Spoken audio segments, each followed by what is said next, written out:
11th class student, आज हम discuss करेंगे कि एक अकाउंटिंग इक्वेशन का न्यूमेरिकल कैसे अटैम्प्ट करते हैं। बेसिक अकाउंटिंग इक्वेशन आपको बताई हुई है, वो क्या है आपको लास्ट वीडियो लेक्चर में भी क्लियर किया था। Assets is equal to liability plus capital, ये बेसिक अकाउंटिंग इक्वेशन है। इसी को फॉलो करते हुए हम लॉन्ग क्वेश्चन करेंगे। तो एक न्यूमेरिकल का एग्जांपल लिया है मैंने, इलस्ट्रेशन नंबर 2 ली है मैंने आपको समझाने के लिए। देखिए, ये आपको 9 ट्रांजैक्शंस बताई हुई हैं। इन 9 ट्रांजैक्शन से कैसे अकाउंटिंग इक्वेशन का न्यूमेरिकल होगा वो क्लियर करना है हमें, ठीक है। जैसे पहली बताई हुई है entry, Mukesh started business with cash. Mukesh ने कैश लगा के बिजनेस स्टार्ट किया है। जब भी पैसा लगा के बिजनेस स्टार्ट करते हैं उसको क्या कहते हैं? कैपिटल कहते हैं, ठीक है, ये ध्यान रखना है। आगे अगली में गुड्स खरीदे गए हैं कैश दे के, उससे अगली में परचेज किए गए हैं गुड्स क्रेडिट पे, उधार पे। गुड्स का मतलब आपको पता है माल, बिजनेस का माल, जिस चीज़ को आगे बेचना है, ठीक है। उसके बाद फर्नीचर खरीदा गया यानी एसेट खरीदी गई है कैश दे के।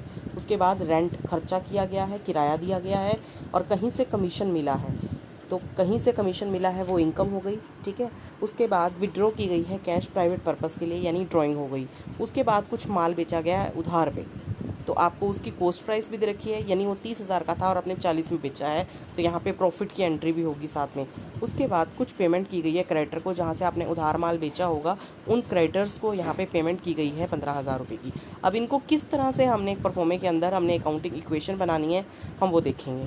अभी देखिए, न्यूमेरिकल आपका है सॉल्यूशन, इसमें साथ साथ ही आपका जो क्वेश्चन है वो लिखा हुआ है, तो कोई प्रॉब्लम नहीं आएगी समझने में। देखिए, इस तरह से एक अकाउंटिंग इक्वेशन के लिए टेबल फॉर्म बना ली जाती है। पहला कॉलम रहता है सीरियल नंबर का, फिर ट्रांजैक्शन, उसके बाद एसेट्स। एसेट्स की थोड़ी हम स्पेस ज़्यादा रखते हैं क्योंकि एसेट्स ज़्यादा होंगी क्वेश्चन में, कभी गुड्स खरीदे जाएंगे, कभी एसेट खरीदी जाएगी, थोड़ा स्पेस ज़्यादा रख ली जाता है।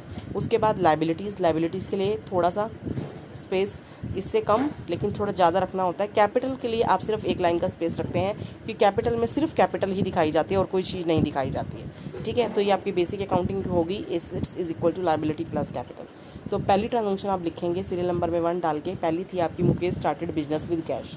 मुकेश ने बिजनेस स्टार्ट किया है कैश लगा के। मैंने आपको कहा था जब भी कोई बिजनेस स्टार्ट होगा तो जितनी कैश लगाई जाएगी वो क्या कहलाएगी? कैपिटल कहलाएगी। क्या कहलाएगी? कैपिटल कहलाएगी। ध्यान से देखिए इसको, तो जितनी कैश लगाई जाएगी वो क्या कहलाएगी? कैपिटल कहलाएगी। इस ट्रांजैक्शन को आप ध्यान से देखेंगे कि इसका इफ़ेक्ट कहाँ कहाँ हुआ है। इस ट्रांजैक्शन का इसका इफ़ेक्ट कहाँ कहाँ आया है? देखिए, एक तरफ तो बिजनेस में कैश आ रही है, कैश मतलब एसेट आ रही है, तो आपने एसेट्स में कैश का कॉलम ओपन कर लिया है। ये जो बाकी लिखे हैं ना, स्टॉक, फर्नीचर या डेटर, ये पहले से नहीं लिखने हैं आपको, ये आपको पहले से नहीं लिखने हैं। आप सिर्फ जो जो एंट्री आती जाएगी उसके अकॉर्डिंग आपको चलना है। आपको पता है अभी कैश और कैपिटल आई है, तो आपने एक एसेट्स में एक जगह बना ली कैश की। आपको अभी कुछ नहीं और मेंशन करना है। कैश कितना लिख दिया? 80,000 का कैश लिख दिया आपने, ठीक है। और यही चीज़ कैपिटल के तौर पे भी आई है, बिजनेस में कैश आई है, कैपिटल के तौर पे भी आई है, तो दो चीज़ इफेक्ट हो रही हैं, एक एसेट और एक कैपिटल। कैपिटल के नीचे कैपिटल लिख के आप 80,000 की दिखा देंगे, जबकि लायबिलिटी में आपके पास अभी कुछ भी नहीं है, उसको 0 दिखाएंगे। तो आपका ये बीच में इक्वल टू का निशान यहाँ पे चल रहा है। आप देखिए, इस तरफ इक्वल टू के इस तरफ भी आपके 80,000 है और उस तरफ भी 80,000 है, तो हर लेवल पे आपका इक्वल टू से लेफ्ट का पोर्शन यानी एसेट्स का पोर्शन और इक्वल टू के राइट का पोर्शन यानी लायबिलिटी और कैपिटल का पोर्शन, दोनों का टोटल इक्वल रहेगा। तो दैट मीन्स आप सही डायरेक्शन में बढ़ रहे हैं, आपकी अकाउंटिंग इक्वेशन बिल्कुल ठीक चल रही है। उसके बाद सेकेंड ट्रांजैक्शन में आप देखेंगे, सेकेंड ट्रांजैक्शन में क्या है? सेकेंड ट्रांजैक्शन में परचेज गुड्स फॉर कैश। अब यहाँ पे माल खरीदा गया, 28,000 रुपये का माल खरीदा गया। तो आप देखिए पहले दो अकाउंट कौन से इफेक्ट हो रहे हैं यहाँ पे? गुड्स का और कैश का।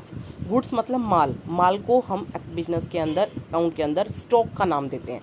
तो अगला कैश के साथ आपने चीज़ क्या ओपन कर लेनी है? आपने ओपन कर लेनी है स्टॉक को। अगली चीज़ साथ में ऊपर से स्टार्ट कर लेंगे आप, स्टॉक, ऊपर उसकी जगह 0 लिख देंगे, बीच में प्लस का निशान आ जाएगा। और आप पहले क्या करते हैं, जब भी अगली ट्रांजैक्शन करने लगते हैं तो पिछली ट्रांजैक्शन को उतारते हैं। जैसे अब यहाँ पे देखिए इक्वेशन लिखा हुआ है, इसने जहाँ पे इक्वेशन लिख रखा है उस जगह पे पिछली ट्रांजैक्शन को उतारा गया है। कैश उतारी गई है 80 की, स्टॉक तो 0 ही है, बाकी अभी कुछ नहीं है, इधर भी 0 है लायबिलिटी, और 80 की कैपिटल उतारी गई। उसके बाद अब इस बार की ट्रांजैक्शन को उसके सामने करेंगे बिल्कुल। 28,000 की आपने कैश में से माइनस कर दिया है, फिर कैश चली गई है और उधर से स्टॉक आ गया है, तो स्टॉक में एंट्री दिखा दी है। तो दोनों इफेक्ट एसेट्स पे पड़े हैं, बाकी सब जगह 0 आ जाएगा, किसी जगह पे कोई फ़र्क नहीं पड़ेगा। इसको सोल्यूशन कर लीजिए। 80,000 की कैश पहले थी, 28 की अब चली गई माल खरीदने के लिए, तो माइनस करके 52 आ गया, और स्टॉक का 28 उतार लीजिए, बाकी जहाँ जीरो है जीरो रहेगा, और कैपिटल एज इट इज़ 80 की उतर जाएगी। अब आप इनको प्लस करके देखिए 52 और 28 को, ये भी 80 है और इधर भी 80 है, इसका मतलब अभी भी आप सही चल रहे हैं, कहीं पे कोई गलती नहीं हो रही है। ठीक है,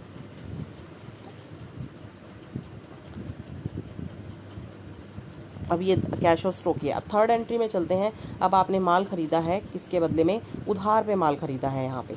अब माल उधार, माल तो आया है यानी स्टॉक तो आया है, लेकिन कैश नहीं गई है, आपने उधार पे खरीदा है, तो कैश में एंट्री नहीं आएगी। कैश में देखो जीरो लिखा है।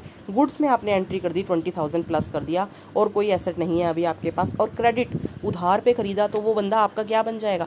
क्रेडिटर। क्रेडिटर क्या होती है? लायबिलिटी। तो लायबिलिटीज़ में आपका ऊपर से ही क्रेडिटर का कॉलम आप जाके खोल देंगे। अभी आपने स्पेस खाली रखा हुआ था, या आपने सपोज कीजिए कि पेंसिल से एंट्री कर रखी थी और बाद में आप इरेज करके उसको वहाँ पे पुट कर देंगे क्रेडिटर, या शुरू से भी आप चला सकते हैं। लायबिलिटी में क्रेडिटर तो आएगा ही आएगा जब आप माल खरीदेंगे, तो आप शुरू से क्रेडिटर लेके चल रहे थे, आपने 000 पुट कर रखा था, अब आपके क्रेडिटर आगे 20 के, तो उसमें आपने 20 दिखा दिया, कैपिटल पे कोई इफेक्ट नहीं।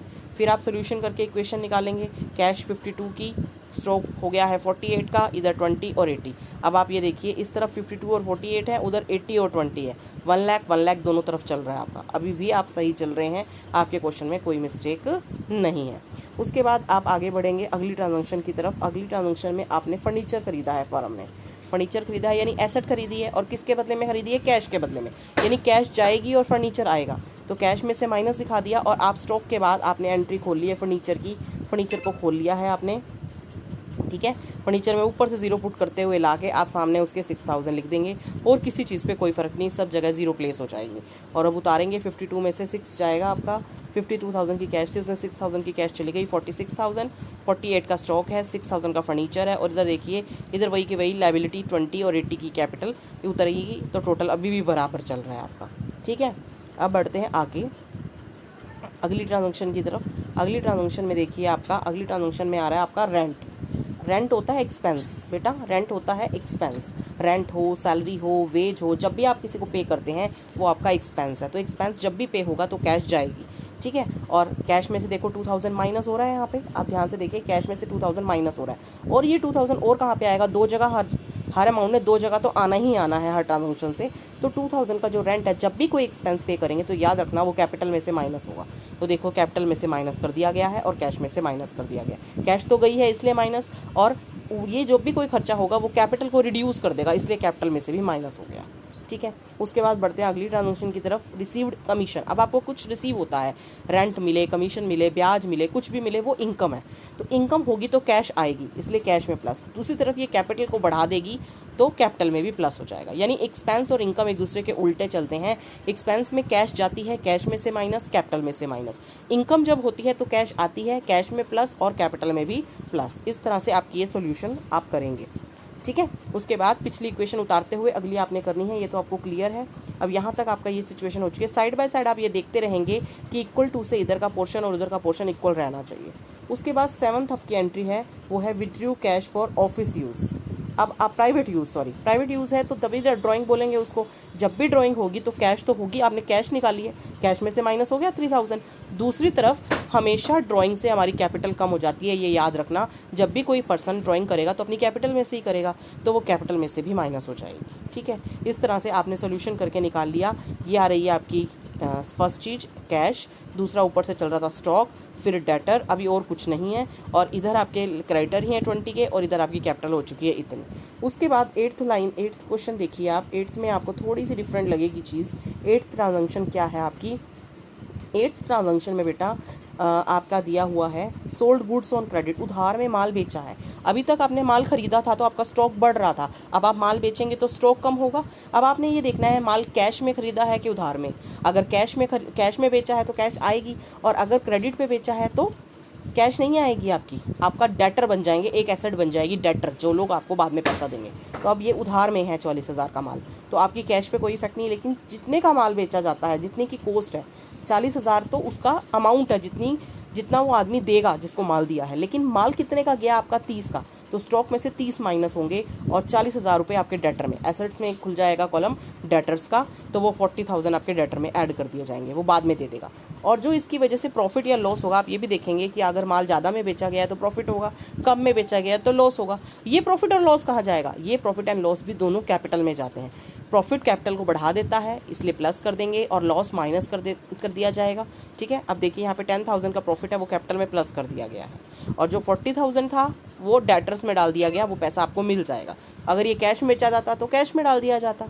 ठीक है, अब इसके बाद लास्ट है आपकी पेमेंट टू क्रेडिटर। आपने क्रेडिटर को पेमेंट करी है, कोई पैसा होगा किसी को देना होगा, कोई लेनदार होंगे उनको पेमेंट करनी है, तो वो कैश में ही की जाएगी, तो कैश में से माइनस। और दूसरी तरफ कहाँ से माइनस होगा, ये दूसरी तरफ क्रेडिटर्स में से माइनस होगा। क्रेडिटर जितने की भी हैं उसमें से 15,000 की पेमेंट है, 15,000 वहाँ से माइनस। उसके बाद आप लास्ट में फिर सोल्यूशन कर लेंगे। आपकी इस तरफ का जो टोटल है एसेट्स का, वो लायबिलिटी और कैपिटल के इक्वल होना चाहिए, तभी आपका क्वेश्चन ठीक माना जाएगा। ठीक है, इसके बेस पे ही अब आप बैलेंस शीट भी बना सकते हैं। बैलेंस शीट में एसेट्स में ये एसेट्स लिख देंगे, कैश आ गई आपकी 26,500 की, उसके बाद स्टॉक आ गया 18 का, डेटर आ गए 6 के, और ये जो यहाँ पे आपका शायद फर्नीचर है और ये डेटर है, ये 4 एसेट्स हैं, ये एसेट साइड पे लिख दी जाएंगी। और लायबिलिटीज़ में क्रेडिटर लिख दिए जाएंगे 5,000 के, और कैपिटल इतनी। तो बैलेंस शीट का टोटल आपका इक्वल आ जाएगा। देखिए बैलेंस शीट भी आपको दिखा देती हूँ मैं।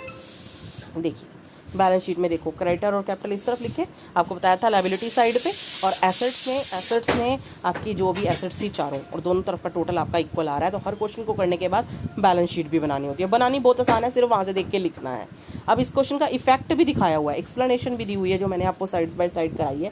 क्या एक्सप्लेनेशन है, पहली एंट्री थी आपकी कैपिटल लाई गई थी बिजनेस में।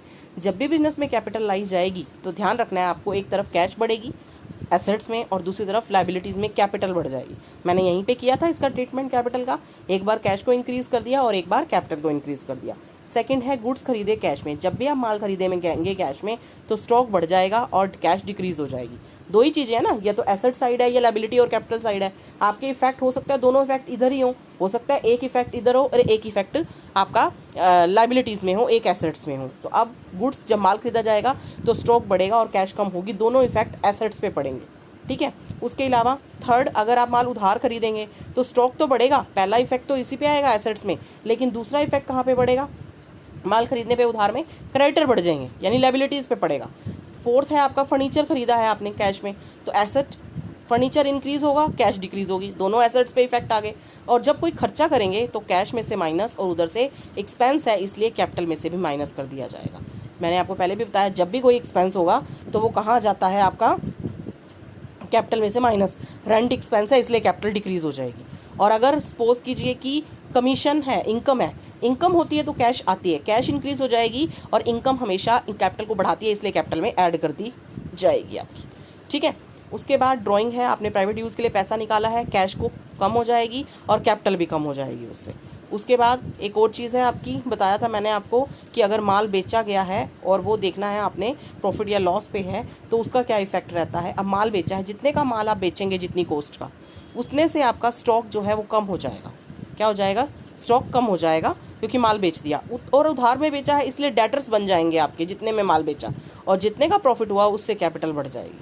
और लास्ट एंट्री थी आपकी क्रेडिटर्स की पेमेंट की गई थी, क्रेडिटर की पेमेंट की गई तो कैश में से भी माइनस और क्रेडिटर में से भी माइनस। ये इसकी एक्सप्लेनेशन थी, मैंने साइड बाय साइड भी करा दी थी, और साथ ही साथ मैंने आपको बैलेंस शीट भी बता दी। बैलेंस शीट बनानी बहुत आसान है, लायबिलिटीज़ और कैपिटल को इस तरफ लिखा जाता है, एसेट्स को इस तरफ, जो जो आपका इक्वेशन में आया है टोटल आपका इक्वल रहना चाहिए। इससे ये पता चल जाता है कि आपका क्वेश्चन जो है बिल्कुल करेक्ट है। तो इसी तरह से सारे अकाउंटिंग इक्वेशन के न्यूमेरिकल्स किए जाएंगे, बस आपको इफेक्ट देखना है कहाँ कहाँ डलेगा।